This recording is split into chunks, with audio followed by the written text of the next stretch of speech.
Thank you very much. If I was thinking, I came on a plane today, so I'm a bit all over the place. And in fact, if I'm looking a bit red, I wasn't in the bar before. I have been in Lebanon for the last week. But I was sitting on the plane today and wondering what I was going to say tonight, because I had left it that late. And sorry. And I was looking around and I was thinking, why are all these people traveling? What are they doing? And, there were obviously plenty of businessmen and holiday makers and whatever. But there was someone who was sitting at not far away from me, who was boring his neighbor about this extraordinary mystical experience he'd just had up in the mountains of Lebanon. And it got me thinking about how you can be transformed by a journey, the transformational nature of travel. And for some reason, which may become clear in a minute and may not, because I still haven't quite worked out why it was in my mind, I was also thinking about a man who traveled a long time ago. First of all, I was thinking about, when you think about obvious travels that really, really changed the life, you might think about someone like Odysseus, who spent 10 years getting home after the Trojan War. Or you might think about Jesus, 40 days and nights in the desert. Now, that was a journey that really made a difference. But I was thinking today about this man, James Bruce, a Scottish laird who travelled in the 1760s. And he went in search of the source of the Nile. And when he got to Cairo, the Sultan of Egypt had him in for an interview and said, why are you doing this? And he said, well, I just want to go and see. I want to see what's there. But it wasn't entirely true, because he also went to, he was getting over the death of his wife. He needed a change of scene. And a change of scene is what he got, because over the next several years, he traveled up the Nile, and he did go further than any recorded European before, perhaps. And he found the source of the Nile. Unfortunately, he didn't know that he was on the Blue Nile, not the White Nile, so it wasn't the longest bit of the Nile, but he found the source of a Nile. And he came home after many years, and he told his tale in London. And unfortunately for Bruce, and there is a moral in this, the person who was sort of the arbiter of all things Ethiopian, because that's where he'd been, was Samuel Johnson, the man who compiled the English dictionary. Samuel Johnson had never been to Ethiopia, but he had written a novel about it, which, as people do, called Rasselas. And so he was the arbiter on all things Ethiopian. And he said, this man Bruce has not been there. He's just spent several years hanging around by the Mediterranean, and he's made all this story up. And Bruce was extremely upset and went up to his Scottish estate, wrote his full account of travels on the Nile, and then died a miserable man. And so there is a sort of, there is perhaps a moral in this, that you need to be sure that you launch your project properly. Move 80 years further on, and more people heading up the Nile because they were miserable. We'll have a bit of geographical context, a rather nice NASA image of the Nile, if you can see it. And then Florence Nightingale. We've all got at least one, and often two images of Florence Nightingale, and one is of the sort of rather angelic lady with the lamp in the Crimean War, and the other is of this really cantankerous, grumpy old bedridden healthcare campaigner, which she was for much of her life. But this Florence Nightingale is another one. She's much younger. She's in her 20s, and she's been, it follows on very nicely from what Lisa was saying, actually. She's been in love. And she's heartbroken because the man she was in love with proposed to her and she turned him down, and much to the mystification of the man and also of her family. And he kept on proposing and she kept on saying, can't do it. We'll have the next image. And the reason is that she came from this incredibly wealthy, well-connected family. Lord Palmerston was a neighbour. This is one of the Nightingale family homes. They had a couple of those. They wintered in the south here in Hampshire, and then they summered up north in Derbyshire. And so she came from this incredibly privileged background, and somewhere on the right-hand side, you might make out behind our little tree here, a big tree in the picture. And apparently under that tree, when she was 17 years old, Florence Nightingale had a vision. She had a calling. God called her to do his work. And unfortunately for her, he didn't tell her what to do. And for the next 12 years, until she went off to Egypt, her life was a misery, trying to work out what this calling should be. But she settled on nursing. And nursing for someone of her social status in the 1840s was just not possible. So her family completely forbade her. And with good reason. I mean, Florence Nightingale herself later quoted, I think, the sort of head matron or sister from St. Thomas's Hospital in the 1870s, saying, "I'd never met a nurse who wasn't either a drunk or a prostitute or both."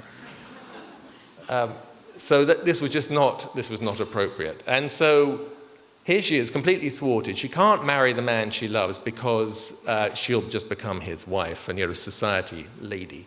So she turns him down, but she can't nurse either. So she gets packed off to the Nile to get over herself. And she writes a note to her mother, and it's sort of suggesting the transformational nature of this journey. When she's at Folkestone just before she leaves, and says, "I hope I'll come back and be more of a comfort to you than I have been until now." And you can guess that she's not. And by some amazing coincidence, a piece of research that I did and discovered, Gustave Flaubert arrived in Alexandria at exactly the same moment. He's a year younger, so he's 28, and he's in a similar state of despair. This is a portrait of him made just after he got back from Egypt. He's wanted to be the world's great, well, Europe, at least Europe. His ambition was quite modest. He wanted to be Europe's great novelist, and he spent many years, next please, sitting at this table in his house, in the family house in Rouen, or I don't know if you can see it, but on the bottom there's a white bearskin rug. That's where he liked to lie, searching for inspiration. And he spent 3 years on this, sitting at this desk, writing what he was sure was going to be the great European novel. In the end, he wouldn't show it to anybody. He had two close confidants, a guy called Maxime Ducamp and another one, Louis Bouillet. And after 3 years, he called them to the house in Rouen and said, "It's done, and I'm going to read it to you." And 3 days and nights, he reads the entire manuscript of this work called The Temptation of St. Anthony. Has anybody read The Temptation of St. Anthony? Yes!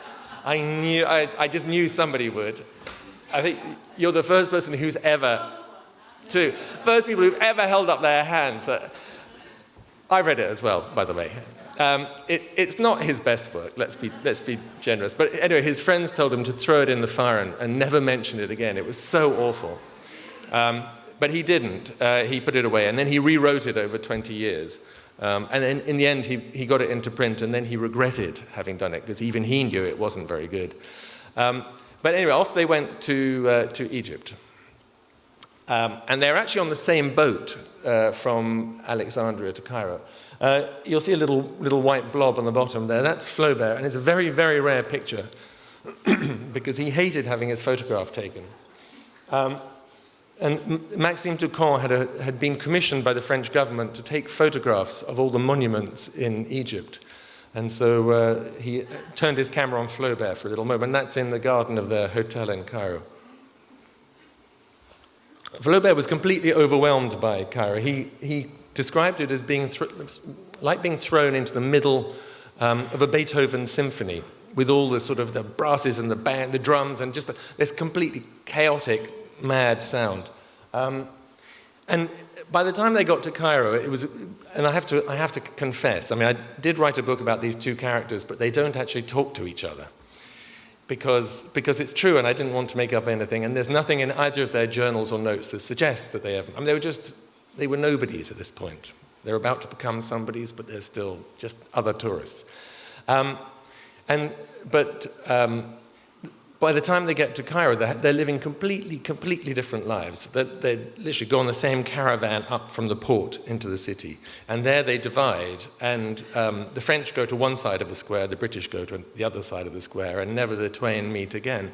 But it becomes clear that Florence Nightingale is on a spiritual quest, that she's, God has spoken to her before, and she's kind of hoping that he's going to come back and speak to her again. Flaubert is on a very different mission. Lisa didn't want to talk about sex. I'm afraid I have to, because that's what he's basically shagging his way up the Nile.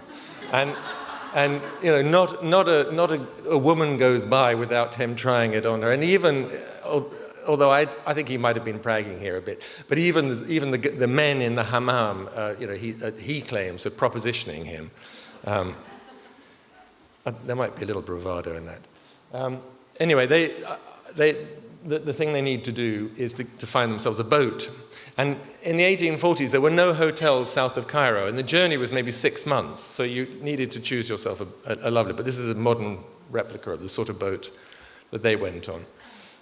It's a bit bigger, a bit more comfortable. It has things like sort of toilets on it and things, which they didn't have. Anyway, and they sailed. They sailed as far as they could. And Florence Nightingale, next one, please. When she gets, after about a week on the Nile, she talks about an image rather like this. She writes a letter home, and she talks about how seeing this fleet of spirits coming up the river, which are the sailing boats, and being wafted to an unknown shore by this unseen hand of the wind or whatever. And it's such a strange, and she apologizes to her parents for writing such a stupid letter. But actually it's terribly revealing, because it shows that she's completely out of her place, out of her, what we would call her comfort zone. And something interesting is beginning. This sort of transformational process begins from that point onwards, where she, in a way, has left behind everything she's ever known before. Next one, please. Lucky her, she gets to spend New Year's Eve in Karnak Temple in the great hypostyle hall, this is how it looks now. She actually claims she climbed up onto the top of one of those pillars, which seems a bit incredible to me, but and watched the sun. There was the moon was rising, and she ushered in the new year. And there's no talk of God yet, but somehow there's going to be in a minute. Next one, please. The point was to go as far and as fast as you could upriver, because you were going by sail. There was no alternative. And when you got your furthest, southernmost point, you literally took the mast down and you floated back down the river. And so Flaubert didn't stop in Luxor on the way out, but he stopped in Esna, and this is Maxime Ducamps' photograph of it. So this is how it looked when he got there. And Esna was famous for two things: for its souk, which was not terribly exciting, and which Florence Nightingale actually gets very excited about, because they're selling Manchester goods on the Nile. Flaubert, on the other hand, knows that it's where all the dancing girls of Cairo have been banished to. And there's one woman in particular called Kutchuk Hanum, who is the sort of the most famous courtesan of all. And within 10 minutes of the Frenchman arriving, they'd been summoned to see her. And he's completely smitten with this woman. And he writes a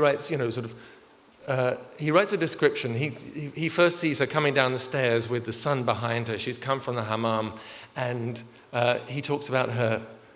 He describes her as an imperial wench, but he fixates on her fleshy knees, fabulous knees, which I thought was rather interesting. But anyway, they have an extremely passionate night together, which he writes about. And he makes a mistake later on of showing it to this description to his mistress back in Paris. And she never forgives him. And 20 years later, the mistress goes to this place to find this woman. She's been so obsessed by her, and writes with joy that she's turned into an old hag. Next one, please. Abu Simbel is where things change very much for Florence Nightingale. This is where God re-enters her life. And this is, again, Maxime Ducamps' picture of it. I'm going to move along. You can see here they've taken the mast down off the boat, and this is Luxor, and you can see the village is on top of the temple. And it's in Luxor that God finally speaks to Florence Nightingale again, and says, we don't know what, but she spends a day in a temple, and in her private diary, she writes, God spoke to me. And actually, even Flaubert, he's been terribly bored by the temples. He said, oh God, they're like churches in Brittany, things you have to go and see.